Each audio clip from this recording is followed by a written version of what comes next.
El Mercat de Sarrià fa anys. Enguany celebra el seu centenari i, per acord de tots els paradistes, ho fa oferint un programa d'activitats, descomptes i sortejos que es duran a terme al llarg del 2011. Entre les activitats més destacades s'inclou el sorteig de vals de descompte, de televisions, preus centenaris cada dijous i fins i tot la possibilitat de guanyar un cotxe.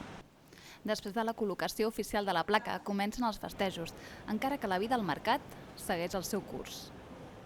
La participació als sortejos és sempre mitjançant el tiquet de compra, que els veïns s'apressen a col·locar a la urna esperant un cop de sort.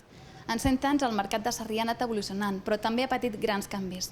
La sensació de familiaritat ha anat disminuint i els consells que els periodistes donaven sobre la manera de cuinar els productes adquirits ja gairebé no se senten.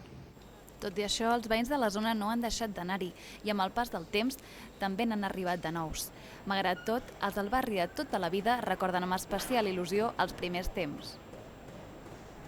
Em vaig casar, vaig venir aquí i en 50 anys ha canviat. Jo me'n recordo que venia aquí a comprar i ai, maca, mira, si fas això així, li poses això, et donaven consells.